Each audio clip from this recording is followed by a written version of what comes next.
Hey, good morning, everyone, and welcome to another OSR Tabletop with myself, DM Bloodworth, Richard, and I am joined by Scott from Rising Phoenix Game Convention. I always confuse. I always want to say Milford, Massachusetts, It and is Milford. it You is are correct. Milford. All right, because I have Millbrook. I have There's a there's lot of mills in yeah, there's a lot Massachusetts. of Yes. mills. So I get kind of makes sense, right? Everything is named after mills and whatnot.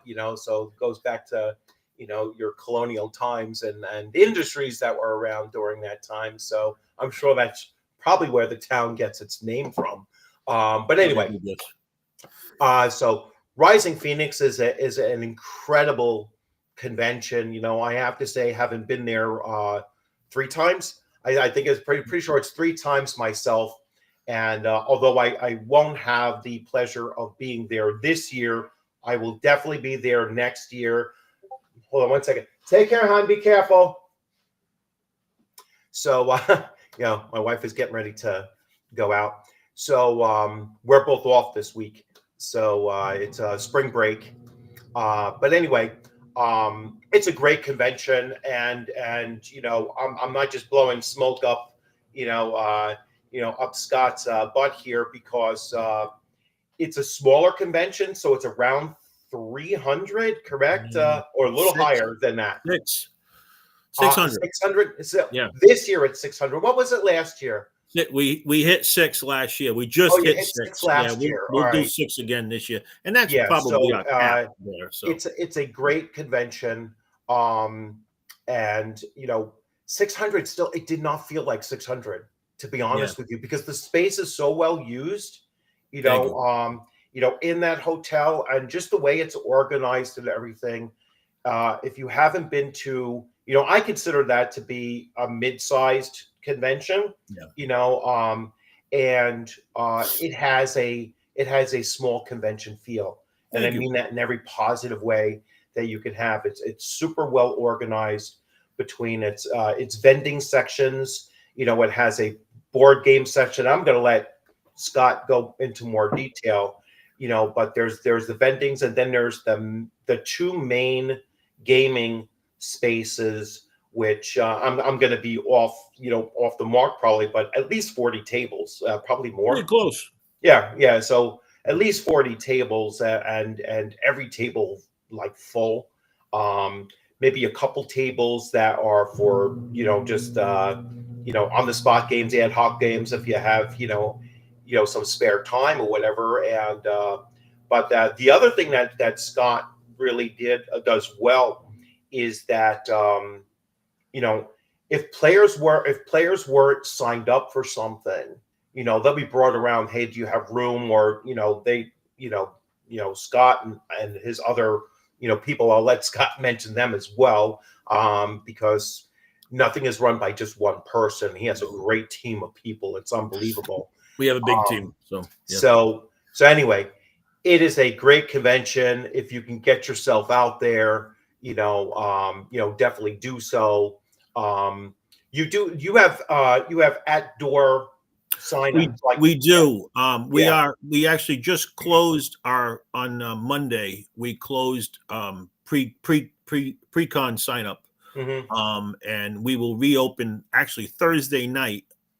You could go online. We'll open Thursday night at 7, but Friday morning, we will be taking people live to come in and join. And we still have a bunch of room. So if you're thinking about coming, you're welcome to come. There are still some hotel spaces that opened up recently. Hmm. So if it's a nice event. We've been doing it, and this is our fourth year. Hmm. So we're getting a little better at it than we were at first, and it's become bigger. It started about 300 people. Now we have about 600.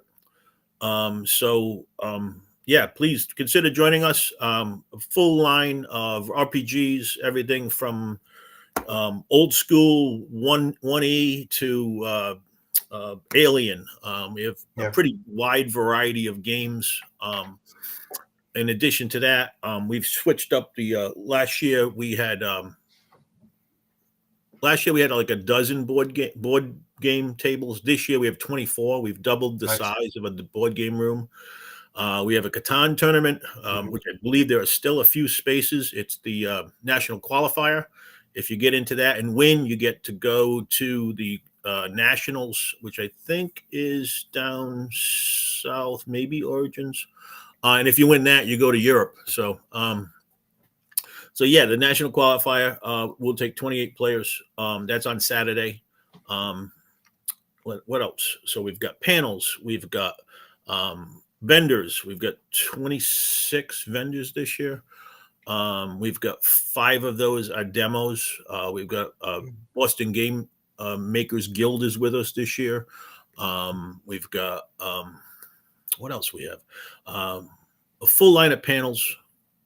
Everything from ideas about building your game to diversity stuff. How to approach different subjects. Oh, excuse me. So in addition to that, the hotel's got a nice restaurant. It's got a bar. There's no drinking on the floor. We are a family convention. What else? This year, every year we've done Extra Life events. We've been involved in Extra Life since before the convention, and I used to run Dark Phoenix events with my wife. We did that for about 7 years, and we would run games all over New England for people. And we started getting involved in Extra Life events then at different conventions. And this year, a good friend of mine, James Copia, which many of you probably know, passed away last year. And I really wanted to do something to honor him. So our Extra Life event this year is in his honor.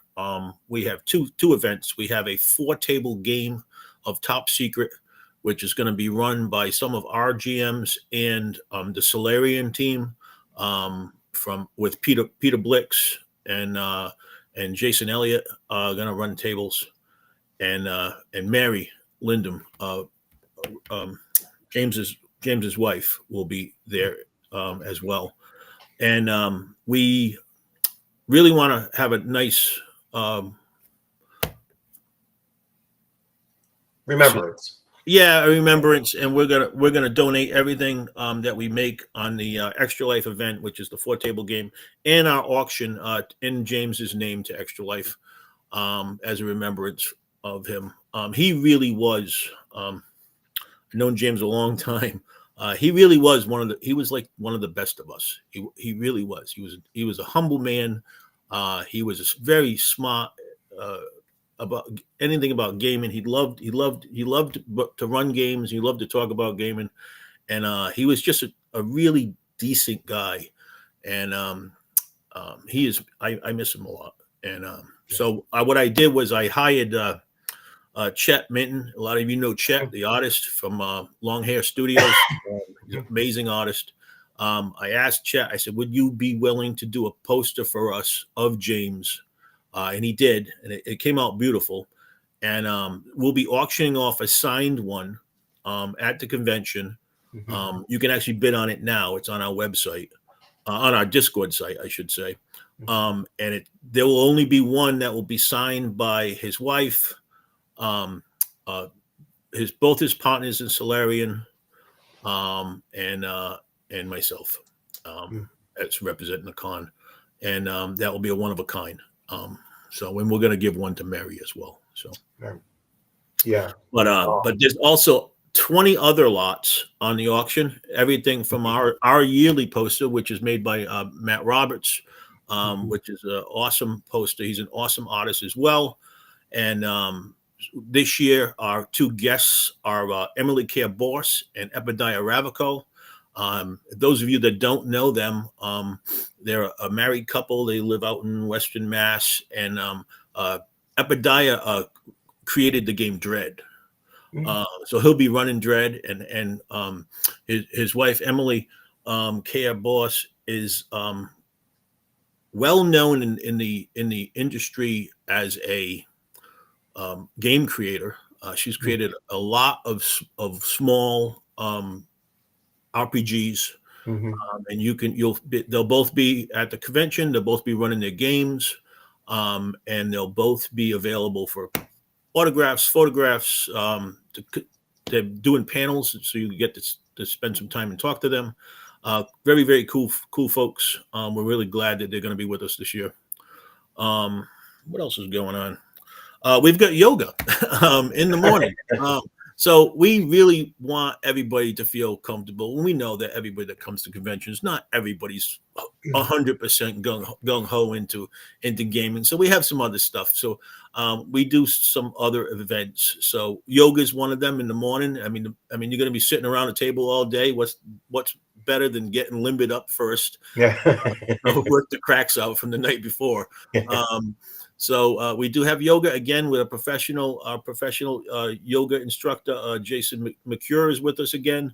And we're hoping to get a bunch of people out there in the morning in the view of the water. We put them near the pool so they can see the water while they're doing yoga. Right. So, we have organized play. We have both Dungeons and Dragons organized play with Frog Hat Games. And we have the Pathfinder team of the Gray Wolves. All right. So last year there'll be 12 tables altogether between those two groups. They'll run games all weekend. So they're very well receptive. We get them come back every year, and they have a good following. In addition to that, we have the panel room down that end, and then in the ballrooms we have 2 ballrooms of RPGs and a full ballroom of board games. We got a vendor room. The food at the convention is pretty good.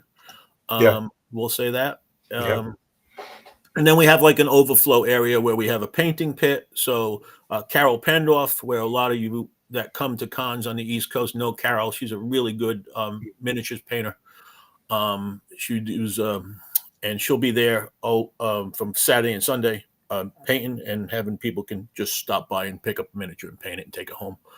And what else? I don't know. This year, the Boston Gamers, they've been with us now this will be the 4th year. They have a, it's kind of like a escape room, but it's an escape table. So it's a time table. There'll be some different puzzles and things on it. It's called Escape from the Fairies Library. And we're looking forward to trying that out, something different. And we've got board game nights on Friday and Saturday. We do special events with them. They're doing some panels as well.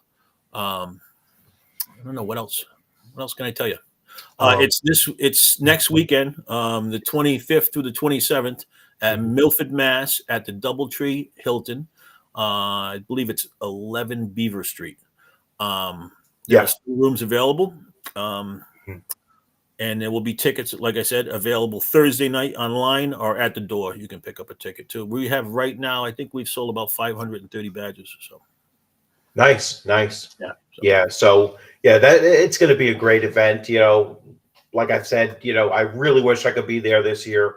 But next year, we wish you were with us. Definitely be there. Yeah. Hopefully my recovery is a lot faster, and it doesn't take me out for too long, but just unfortunately, timing wise, it was like 1 week later, and I don't want to risk, I certainly don't want to risk booking games and having people sign up for my games, and then all of a sudden, bang, can't be. Yeah, that's the worst. They have to leave. Yeah, because then they, the players end up having to scramble to find a new slot, maybe, and I just did not want to do that at all.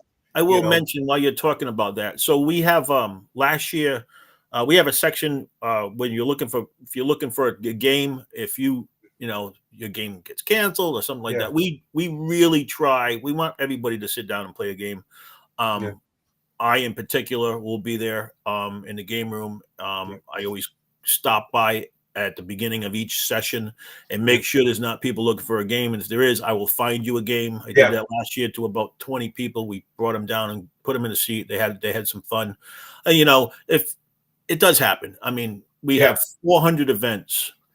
So the chances of someone not being able to make it, there's going to be some.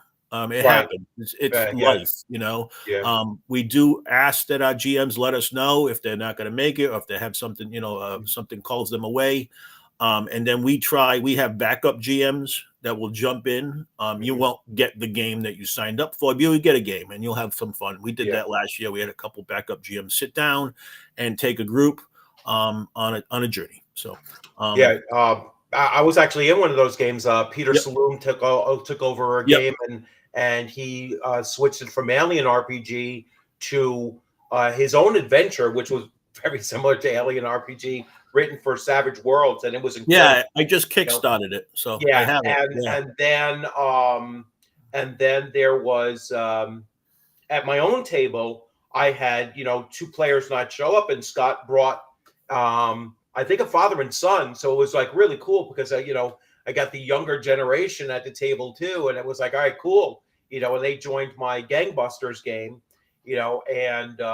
and so yeah, that's the thing that you need to remember for conventions is that there's almost always room for one more player, and I've actually expanded my own table of 6 because I started setting up games for 6 players, because I know that the demand is always there, and I've taken on a 7th. I'm saying it's like, so there's almost always an opportunity for you if you find that you're you're without a game, and you want to squeeze something in there, in your schedule. Most GMs will let you take a seat, and the tables can accommodate, more than usually the 5 or 6 that they, because they're nice sized tables there as well, so the facilities and just the, and the seating is very comfortable as well, which is a real important thing when you're running a lot of games and you might be sitting there for, 8 hours straight, or something like that. It's nice to have a cushion seat is a good thing. The cushion seats are a godsend. Yeah, that's for darn sure. And like I said, the big tables, they are, they're not your typical 6-foot circular tables. They're much larger than that. I think they might hold 10. Yeah, they probably could hold 10. I mean, you might be elbow to elbow with 10, but they could certainly comfortable seat 8. Yeah. All right. And that's the the point I'm getting at, that there's almost always room for someone to take a seat. And that's a message out there to your other game masters out there. Always have a couple extra pre-gens, just in case. It helps. It helps. It helps. It always pays to have double the amount that you think, because in convention games, player characters die. It's just that especially simple. In his games. No. Yeah. In my games, sometimes they get wiped out pretty quickly, and my player characters almost always die in every game that I play in, because I'm just like any other gamer out there. When I go to a convention, it's like, oh, I'm playing bold. Yeah, and that's a very common, especially with the old school gang. That I'm definitely once more into the breach, So keep that, bear that in mind as well for both game masters and players. It definitely is a different experience. So it's really great to hear about the auction, and I'm sure that is going to go very well. Yeah, let me tell people how to sign up for that, Rich. You can go on our Discord. You just have to join our Discord. You can go right to there. There's a section for the charity auction. You can go down. You can look at all the items. You can make a bid if you wish. The bids are open now. At Saturday, the 20. Get the date right. This 26th at 5 p.m. The auction will end, and then we'll contact the winners, and we will ship. If you can't make it to the con, you can still bid on something. We will ship to you at your cost. But only continental U.S. We're not shipping overseas right now. So there's some great stuff. Please just stop in, check out what's there. All the product there is brand new. Most of it was donated to us. Some of it was, I recently made a big purchase of a store going out of business. I bought all their new stock. Oh, wow. And so there's a lot of that there. Some great stuff and packages. We put everything in packages basically by by publisher kind of thing. So Right. the Frog God Games, there's a huge supply stock of, I think there's 10 or 11 pieces in that. Mhm. There's a couple of, there's a two Pathfinder, one Pathfinder one Starfinder one.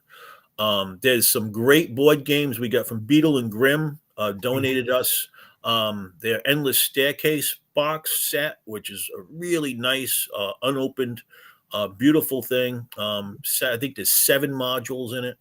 Wow. It's a high-end product. They also donated, there's the board game Ring of Chaos, which is new. There's one of those in there. There's a gaming bag for your board games. There's some really cool stuff in there. Yeah, please check out the auction. And like I said, anyone can bid. We'll just ship it to you. So, and like I said, all the proceeds will go to Extra Life in James's name. So. Cool. Yeah, that's really great. And I am going to put links and everything in the description of this live stream, because I think that'll post a lot faster than if I wait for this live stream to become, a video on, Right. on YouTube, so it'll be in the description. I'm going to have the link for the auction separately from the link for the convention, the Facebook link for Rising Phoenix. So you can go there and you can, join there or follow it there, so that you'll see both this upcoming event and future events. And if you go to our website, it's all the items are listed as well on our website. Yeah. So I will do everything, put everything out there, and then when the time comes, when it's all over, I would love to have Scott come back on and talk about, hey, how did everything go, and all of that, and then start talking about next year. Yeah, probably in the summertime. Year 5 next year. That's a big deal. You're going to do what next year? I'm sorry. Year 5 next year. Yeah, year 5 next year. So that's a big year for us. That's a special. That's a home. I'll be saving that, for probably a summertime. Let's get together maybe 6 months out or whatever. Yeah, that's great. And then start talking about that, because by that point I'll be thinking about my 2026. Because my 2025 is already booked. But I'll be looking at 2026, and so now on a more personal note. So did you recently retire, or? I did. I retired in November. 27 years as a union carpenter. Yes. I retired in November, and I'm still finding my way through it. A little weird. It's funny. I retired, and I seem to have less time now. I don't know how that worked out. But yeah. So I did retire. I'm still getting used to it. But I'm looking for my next, what I'm going to do next. So I guess. Yeah. You know what? I was in the same boat.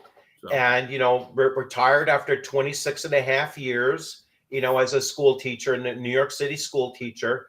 And I was the same way, very much. Like, even though I kept my union part-time job, afterwards, just to keep busy, and so that my wife wouldn't kill me being home when she was still off working, at least 3 days a week. And I know the feeling, Rich. I really thought that I was going to have a lot more time doing everything, but then all of a sudden it's like, the house is 20 years old, so there's a whole lot going on there. My kids are now in, both are in their 20s. Well, the youngest one is about 20, and they have all their stuff that I have to manage and everything like that. It was like geez, I have to gas up 4 cars every week. It's like, because nobody else fills up their cars. It's like, Dad, you can bring my car to the gas station. And it's just but like Scott was saying, I really thought there would be, and there's been a little bit more time, but it really does become an interesting thing to see, well, how do I manage my time now that I don't have that, 40-hour week to deal with, and still feel like I'm being productive. It took me a little while, but see, I used to get up every morning 4:30, 5 o'clock to be at work by 7. Um, and then when I first, retired, I was like, oh, I can sleep late, and it became 7 o'clock, and then it became 8 o'clock, and then I'm like, wait a minute. So now I set my alarm every morning. And I get up at 6:30, which I think is Yeah. late, but it's good for me to Right. And then I started writing things down. I have to do these things this week, and I say every morning. I told my wife, I said, I'm on vacation. I'm just on vacation, so Yeah. I have things to do. I don't have to do them, but I want to. So, Mm. but yeah. But it's interesting. And I'm trying to find some other things to do related to the con. So I look at one of the things is we have this beautiful board game library of 400 titles, and we use it 3 days a year. Right. So it's a huge investment for the convention to sit in storage for 362 days a year. Right. So I'm trying to figure out a way. The problem is because it's big, it's you need a truck to move it, and I was thinking of a way to maybe use it to do other events. Maybe take it and maybe pick 10% of the games in it and go do a pop-up at a bar or something like that. Yeah.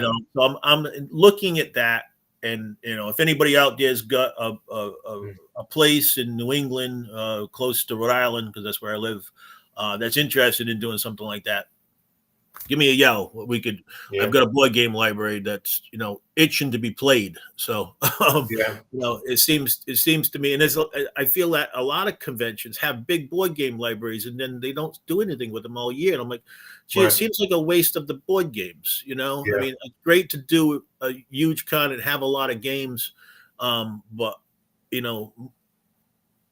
financially wise, it doesn't. Right.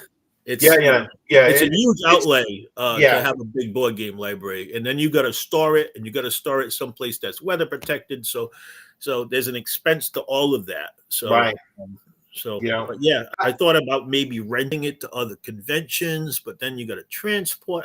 Oh, I don't yeah. know. Yeah. I'm thinking about it. So That's if anybody's got that would be ideas, a hassle. let me know. So Yeah. Have you looked at because I recently, because I was thinking about doing some events, live events and everything like that, and just Yeah. setting it up where 5-6 tables or whatever. And I went to my public library, Yeah. and they have rooms that you could reserve. That's a cool idea. And one of them is like 10 tables. Yeah. I'm like, my gosh, I could run a mini convention in here. That's pretty good. Yeah. And at no cost. Right. Yeah. Now the only thing is that you're kind of limited to like a 2-hour time slot. That's but the you problem. could probably get a right? second one if no one else is looking for it at that time. I will say, in the past when we were Dark Phoenix, we rented like Elks Halls and places like that. VFWs or VFWs. yeah. They're very reasonable. If anybody's wanting to do, like, we used to do birthday parties with 10, 5 tables, 10 things like that for people who wanted a gaming birthday party. So we might be doing, my goal right now is to do something like 6 months away, maybe have a one day, maybe a full Saturday or something like that. Have a little, Rising Phoenix Annex kind of thing. And that's kind of what I'm looking at maybe for this year. Yeah. 6 months out from the con, after the con, maybe we do a one day just to get some use out of the board game library and bring some people together and have some more, just have some fun. So, so that's kind of where we're going right now. And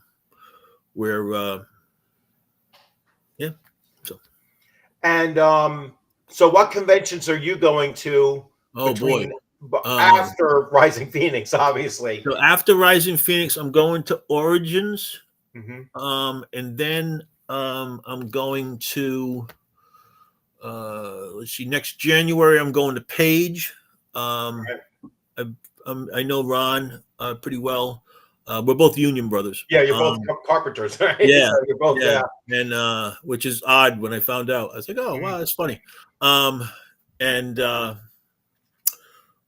Total Con, of course, Shire Con. I'm gonna try to get to Rogers CN. That's in June this year. Yeah, All I right. don't. So, I won't make it this year, but I'll make it next year. oh, next year. All right. Because this year I'm going to Origins. So Yeah.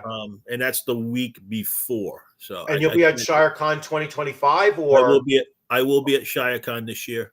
all right, awesome. So I'll see you there. That's for sure. And then I do a couple of small events that we do, like personal events. Mm-hmm. The one we started last year called Doc Harvest, which is at the house, and we do 40 people, 30 people. Mm-hmm. I run 4 or 5 tables. We'll do that again in maybe September. We're doing a murder mystery next month for 30 people. There's a bunch of private events that we do. Right. That came out of Dark Phoenix. Like we did murder mysteries. A murder mystery is just a LARP for players that don't know it's a LARP. So if you have friends that are gamers and friends that aren't gamers, you can get them together and call it a murder mystery, and they all come together in LARP. So it's like playing live action Clue, right? Yeah, and they're fun. We've been doing them with Dark Phoenix. We've been doing them for 7 or 8 years. We took a break because of COVID. Yeah. But yeah, we did a Western one, we did a steampunk one, we did a 1970s disco one, we did a what was that TV show where the girl goes back to Scotland, Outlander. We did an Outlander one, so we had some 1950s people and a bunch of old Scottish lords, which was kind of funny. That's cool. Yeah, we've done a bunch of those. They're fun.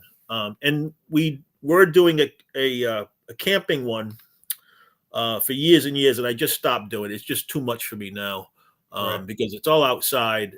We used to set up 7 tables in the woods. We'd have 60 people.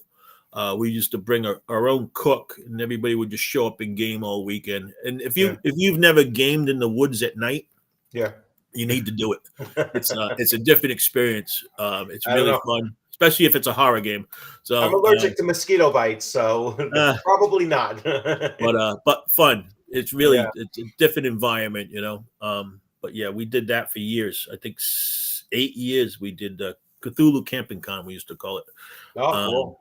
And so I still have a trailer full of equipment for that I'm probably going to be selling off. So I'm turning 60 this year. Yeah. My time running back and forth in the woods, especially in the rain, is done. It's done.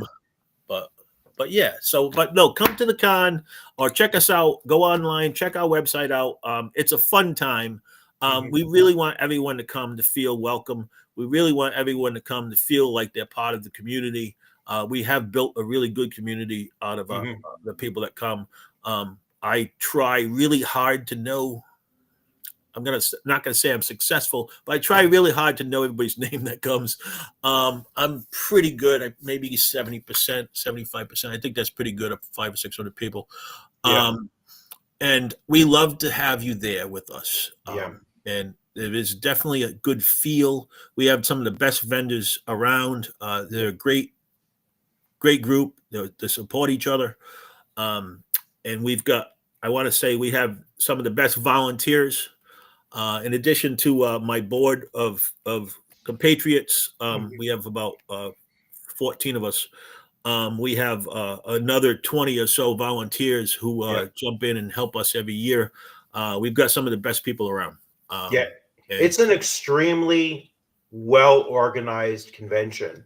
Thank you. I mean, it is, and just the way that the facility is utilized, it just makes sense. It's very linear, because you have your breakout rooms where you have your convention, not your convention play, your organized play, and then some of your seminars are down in that one wing, and then the pool is right in front of that. If you can all draw a mental image, we're doing Theater of the Mind right now, and so the pool area where they have some of those other activities, and everything is right there in front of that. And then when you come up, you walk past one of the dining areas, which is where usually the breakfast buffet. And that's our overflow area in the afternoon. That's the overflow for some gaming. So there's probably dozen tables that are over there, Yeah, perhaps, on the upper level, because it's a yeah. bi-level area And then there. the paint pit is there too. So Yeah, and then you walk past and you'll have the to your left, right at the front entrance, there's the U-shaped counter tables for check-in yeah, and all of registration is there that. too. So And then you'll just kind of zigzag. You'll pass the restaurant, which will be off to your right, and it's an awesome restaurant. it is. Very, very reasonable prices, and the food is great. Food is very good. So Very surprising for conventions that the food there is yeah, yeah. excellent. I mean, it's a both a restaurant bar, but it's bar food, but it's Oh, really, really good I quality will stuff. say while you're talking about the restaurant, we have karaoke this year Okay. on Saturday night from 7 to 9. Um, one of our attendees arranged it for us. And so you can come and do some singing, maybe some Yeah. sea shanties. I don't know. Do some singing. You won't hear me singing. Nobody wants to hear me sing. I was gonna say, yeah, yeah. Very few of us have singing voices, We so actually had some really it'll good probably be a rough people. time. We had Um, one of the vendors was amazing. I was like, yeah. wow. So like she should have been recording. So yeah. So Um, we'll have and then you'll karaoke. you'll walk into the main gaming area. So you're gonna have your treasure room as well. Yes, let me Um, mention that. So we have a yeah. room we call the Horde. We give out GPs. They're not gold pieces; they're golden phoenixes, and they're cards, and each one's worth about $5. You can get them for playing games. You can get them for doing nice things for other people. You get them through running games and running events. You can get some too. And then we have a room where you can exchange them for swag. So we Yeah. collect swag from whoever will give us stuff, and I find stuff, and there's always something there that's cool. This year we've got a bunch of new games in there. We got a bunch of RPG stuff. So yeah, you can change those in and take something home with you. We always have one of the things we're very adamant about, and this ties into something else, but is literacy. Mm. So we have a small library we bring with us, and you are welcome to take a book from that library home. We kind of push that towards like the younger set. There's a lot of kids books, and all mostly fantasy, RPG stuff related. I should say gaming related. There's even some history books. If you guys are writing stuff, you could grab a history book in, on Italy or around the Crusades or something. And but there's always books that you can grab. We're very, very function. We want to remember that gaming started with reading, Yeah. and it's very important. And that ties into one other thing we do. We have a group of kids every year that we get sponsored, and they come to the convention. And this year we've got the Medway Library Group is coming. They're gonna play some games. With this year the first year we've been doing this now for 3 years. Yeah, it was our fourth year. We've been doing it for. This will be our third year doing the fledgling Phoenix, we call it, program, Oh, where they come in, they get a bunch of cool swag for yeah. their group at school or wherever at the library, and then we give them. They all get a T-shirt.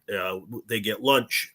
They get to play some games, and then we do a big game this year. The first year, we're inviting every child under the age of 17 to join the game. I'm sorry, not every. So like 13 to 17. They're going to come and all play a game together. So I think we have 16 children in it. And we Nice. did it last year. We had such a blast. We had, I think, 19 kids around a table all fighting a giant ogre kind of monster. And they had such a hoot. Yeah. And we try to bring kids in that normally wouldn't get a chance to come to a convention, Right. and show them that there's a community there for them. Right. Um, you know, so we're really proud of that. And you can sponsor a child right on our website. You can give anything from $10 up, and it's unfortunately not tax deductible yet. We are not a 501c, but it goes to such a good cause to see these kids, Right. and just the light in their eyes, sitting around gaming or seeing the convention and sitting talking to them. I remember very well, kids need to know that they're valued Right. and that the things that they like that not everybody likes. I remember when we were kids, gaming was Right. not a popular thing. It's much more popular now, but to find someone older than you that was like, hey, this is okay for you to do and encourage it in you is a huge thing. And we try very hard so that all the kids coming this year get Dungeons and Dragons, of course, is the game of choice Right. for most of these groups. So all the kids are getting a brand new second, what's it, sixth edition player's handbook this year. Right. And they'll get a bunch of other swag. And we really love doing this for the kids. It's become a big focus of a good chunk of our like 3 or 4 of our directors.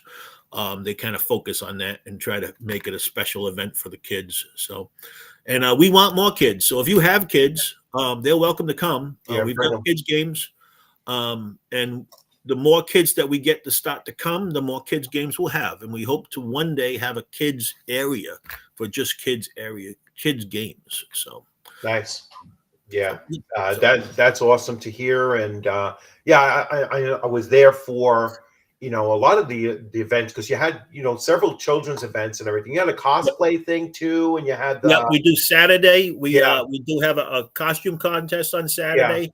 It's judged. There are prizes. This year it's the Fey realm, so you can either be light Fey or dark Fey, but right. dress up as something and come to the con. And you go to visit the vendors, and they all rate you, and then we compile the numbers, and there's some prizes. It's just fun, something fun to do. So Yeah. So like Scott said earlier, I mean, it's a very family friendly, convention. I mean, I haven't seen one that wasn't, just to be fair, no, you're but right. Yeah, and the other thing that Scott had said, that if you go to this convention, if you go to Rising Phoenix, and then you go to some of the other ones that are in the New York, Massachusetts, Connecticut, you're going to start running into the same people at multiple of these, and they really are starting to form kind of like what I would consider a network right now. yeah, Of course, it all revolves around me. I'm looking at anything within 4 hours is my network yeah, and everything. But it's the same. Like Scott and I, we actually met the first time. Scott was playing in my D&D Beck Me campaign about 4, maybe even 5 years online. ago. Yeah, that was Yeah, years ago. I online. think even And longer. Yeah, yeah, it was maybe probably that about was. 4 or 5 years ago. And then Yeah. I met him for the first time at ShireCon, and he Yep. was like, "Hey, I have a convention too. You'd be welcome to come out there." And then that was my first Rising Phoenix.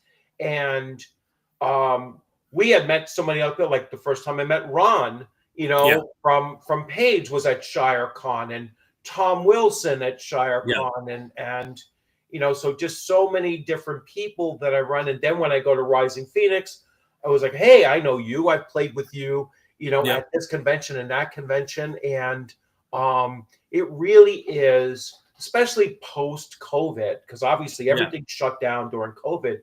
But post-COVID, these small and mid-sized conventions are really starting to just populate around the Northeast, because there were not that many prior to this, to be honest with you. And so now they're starting to populate, and we're meeting all of these, you're going to be seeing people at your table that have been at your table in previous years. So, which is probably why Scott can remember, because he has so many return visitors to his convention. And that, again, talks a lot about how great that convention is, because, people just keep on going back. It's one that you won't want to miss, go, year to year. And it's become one of my go-tos, so definitely be there next year, like I said. And check out all the stuff that he's doing. I'm going to put links to everything, out there, so that you'll be able to see, how you can engage with this convention. Even if you're not going to be able to make it this year, you could start preparing for Yeah. it for next year. Yeah, And we're always right around the same time. yeah, it's generally in April, right? Yep. So We shoot for the weekend that kids are on vacation in Massachusetts. That's our goal. yeah, So yeah. So as long as whose convention was on like Easter weekend though, and they had to change it. I think I don't know. that was somebody's convention that they were like, it was like, hello, you can't. Yeah, Easter's a tough weekend. You don't want to do Easter weekend. Yeah, you don't want to do Easter weekend. Usually, when schools are closed, they're closed either the week before or the week following, and that's the great time to do it. And April's a great time to do it. Is because April is then the weather is not.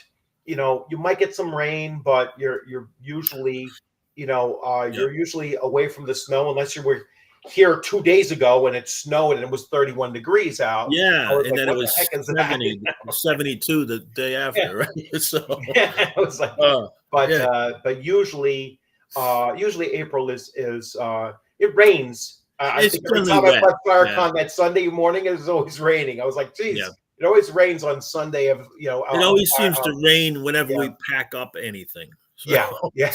So it's like, I was like, yeah. I think almost every time Rising Phoenix Sunday morning raining. Yeah. It's like, all right, but it's a time of the year. Hey, it's only raining. It's all right. I'd rather have a nice day on the Saturday. So yeah. So actually, the hotel's got a nice little outside area. You can go sit outside if you want. So it's nice. Yeah, the hotel is really, really nice. It's a DoubleTree, so it's you kind of know what you're going into when you go in there. It really is a great experience. So Scott, I'm looking forward to seeing you at ShireCon, and I'll see you there. That's that's not even that far away. That's 5 months away. Yeah, before we know it, we'll be. Are you going to be at Are you going to be in New York at Rogers? Yes, I will. I've said I'm not going to be able. If I can, I will drive out. Just because I told Roger I'm trying to help him out a little bit, and I'm going to send him some stuff. But I would, I'd like to see it, but I don't have, because of Origins the week before, and Origins I think we're driving out on Tuesday and we're coming back on Sunday. So that's a long week. So how much of a drive is that for you? I think it's 12 hours. Oof. Yeah, so it's like that's so tight for me because that's what's keeping me from GaryCon and Well, if you go to GaryCon, I recommend you fly. But I know, but flying is crazy. Yeah, flying is crazy. Flying from New York. I mean, 2 years ago I was going to go, and it was like $800. Wow, that's a lot. It was 800. Even it wasn't even round trip. Yeah. As a matter of fact, it was like 800 each way. I was like, oh no. Oh, that's ridiculous. Can't do it. And then when I looked at, be able to find it for better than that. You should try looking at a Spirit or Breeze. Yeah. I know Breeze. If you were close to the Providence, Breeze flies out of Providence, and they're very reasonable. I went to Florida about 4 months ago with them for, I think 2 tickets round trip was $350. Yeah, that was dirt cheap. So Breeze the other thing for me though is that New York area airports are such a burden on anyone who is going to bring you there or pick you up, and so to Uber it or to take some kind of a service to get there is an extra $100 both ways, and it just.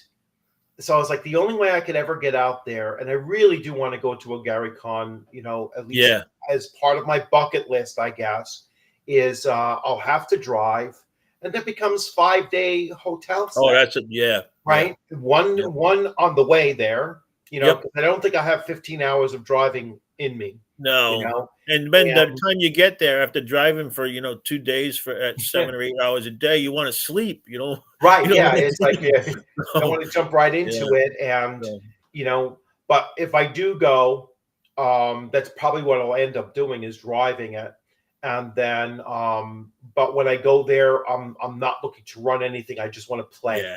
I just want to play in Yeah, games. it's I a don't want to great have any con to excessive experience. luggage or, Gary you Con know. is a great con to experience, and the people that you meet there, you meet all the old guard.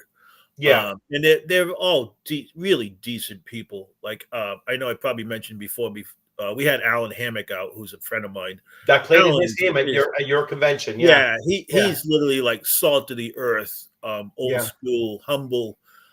He's an amazing dude. He's just fun to talk to. Um, and they're all like that. All these guys that have been around since the beginning, they were like, yeah, it was just a job back then. We didn't know it was going to be a thing. You Right, know, right. Yeah, and they're just cool dudes to listen to.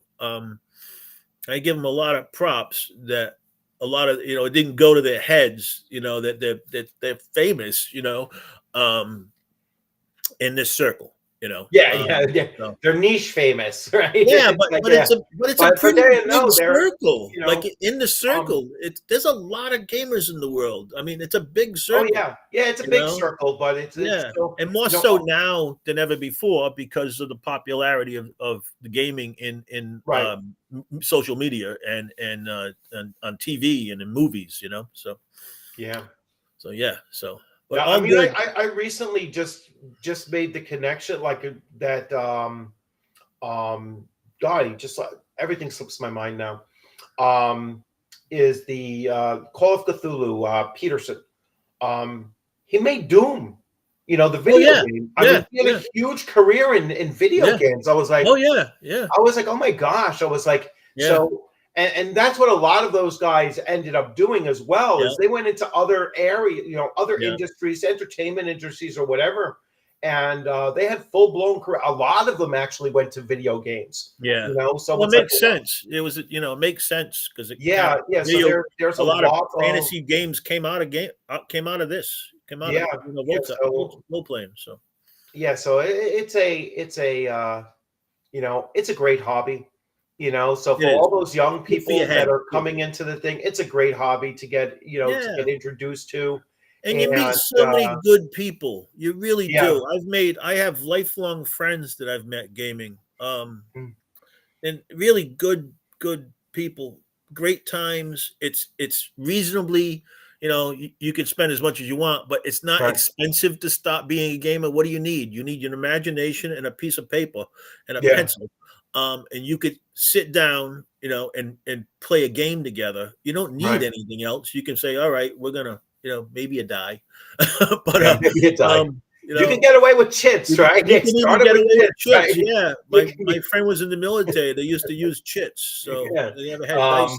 Um, So and you don't need miniatures. All you need you to don't do need is nothing. You you need your can head. print out So something from Pinterest and have yep, the little icons that you can use as yep. tokens as Um, well. and it's really good to use your imagination on a daily basis, and put yourself in different, and you can experience different situations that you never would in life. Right. Hopefully And not. it Hopefully. teaches so many things. It teaches conflict resolution. Yeah. It teaches teamwork. There's so many good things to say about gaming. There really are. There are people now, professionals who are using gaming as therapy now Yeah. out here. There's a couple people, and I think they're actually getting insurance companies to cover it. I think. Right. I don't know too much Right. about it, but Yeah. I don't question it though, because gaming has been a huge, especially for people that are kind of shy. It's a Yeah. great way to experience and to meet people and hang out and have fun. And I don't know. It's been my whole Yeah. life. 40. I started playing at 13. I'm 59, so 46 years I've been gaming. Yeah. And No, it really is the hobby that will, especially for younger kids. Like I will, I've said this before. When I was in 5th or 6th grade, I had a reading teacher because I was a very slow reader. All right. I had great comprehension, but I was a very, very slow reader. And I remember having to sit there and, they used to have this machine, you might be familiar, where the white light would just drop yeah, down sentence by yep, sentence, and that's yeah, how you I read, remember that. Yep. long before the bouncing ball kind of thing. Yes. No, this was even earlier than that. Right? You're dating yourself there. Yeah, yeah. So this had to be like if I was in that grade, this might have been 70s. 78, Yeah. 79-ish or so, probably 78, Yeah. possibly 77. I have to do the math in my head when I was in 5th grade. And so I was a very slow reader. And then and that carried through from like 5th to 6th grade. And then it was in 6th or early 7th grade, I either discovered Dungeons and Dragons or I discovered Lord of the Rings. I'm not sure which came first, but I know that I read all 3 Lord of the Rings novels in 1 week. I mean, literally knocking out 300 pages a day. Yeah. All right. And went through all 3 of them. And whether that was because I started playing D&D at the time or, I don't know which one. Vice versa. First, right. Yeah. But yeah, I've been an avid reader my whole life. And by the time I was in the 8th grade, I was reading at the college level, and I was reading at full pace. Yeah. You know what I'm saying? So it will definitely open you up to being a more prolific reader. And that builds up your vocabulary. Oh, huge. I want to say, so because of that, when I took my SATs in high school, I got a perfect score in English. Yeah. And I attribute that to gaming because I knew what a trebuchet was. Yeah. And not many people did at that time. So, yeah. So it will definitely enhance the young person's mind, especially when it comes to literacy. Yeah. And that's without a doubt,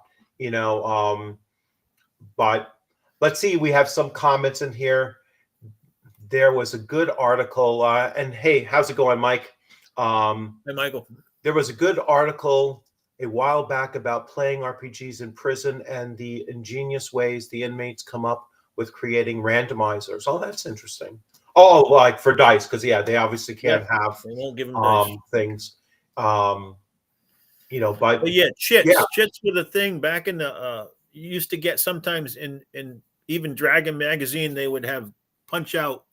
You get chits 1 through 20, and you put them in a thing and just pull one. So But we had a good morning from somebody too earlier on. So long shot. Yeah, I put that up there. Hey, how's it going, long shot? Hope you're still there. And Michael, good to see you. So so we're coming up on that hour or so. So again, everyone out there, Rising Phoenix Game Convention in Milford, Massachusetts, next weekend, not this upcoming weekend, the following weekend. Yep. All right. And come join us. We'll have some fun. So come join in. If you don't have a badge, you could still go there and pay at the door. Yep. And that will be opened up on, you said, Friday? Thursday night. Thursday night. We arrive and we set up Thursday. Thursday night's kind of a soft opening. We've got some people running games, but they're not it's not officially the con yet till Friday morning. Right. But we've got, I think, about 8 or 10 games running Thursday night. So but you're welcome to come and join us and have some fun. We'd love to meet you and hope that we can make it worth your while. Yeah. Come see us. And again, I'm going to put everything in the description. So all of the links to the various, social media sites and the webpage and specifically for the auction, so if there's a separate link for the auction, I'm going to list that separately because that was really the focus of this, this live stream. And as always, thanks, Scott, for coming on. And thank you so much for Richard for having me again. I'm so glad we met many years ago online. Many years ago, yes. You were playing in my homebrewed world. I remember it well. I had a blast. So that lasted for Yeah, Probably about 8 months. yeah, Yeah, yeah. we ran for Okay. about 8 Yep. months, and then people, I think the Yeah, school year started, so we ended up kind of breaking up. People going yeah. their own separate ways, I and think some some of those people had to players go back to actually, school. Yeah. yeah, So. some of those players actually, at least one of those players followed me to my AD&D campaign, Oh, which nice. lasted 2 years. So he was with me Very cool. for, Yeah. probably about 3-4 years at that point. So Who yeah, knows? it led, Maybe led this to a year lot we'll of find it. long-term friendships and everything. And Yeah. Maybe this year we'll find some time to play again, Rich. yes, yeah, Right? this year. Well, yeah, when I go to ShireCon, I'm only going to run one game session, and the Yeah. rest of the time I'm looking to play. No, I'm thinking So online. Maybe we'll play some online this year. Maybe yeah, that'd be yeah, fun. we could do that. I'm Yeah. actually starting, if I recover okay from my procedure Friday morning. I'm supposed to start a Shadow Dark campaign alternating Fridays. So this Friday is supposed to be the first one. I'll see how I'm Oh, feeling. You Fridays know, are tough. um, but yeah, hopefully It we'll at will least get definitely it not be started. this Friday for me. So, Yeah, so yeah. So yeah, that's right. Yeah, it won't be this Friday for you. So all anyway, right. everyone, thanks Thank for you for coming all your in. viewers for Scott, thank listening. you. And we'd love to have you join us. Thank you. All right. Everyone take care. Thanks a lot. And I'm going to end this. It'll click off in about 3 seconds or so.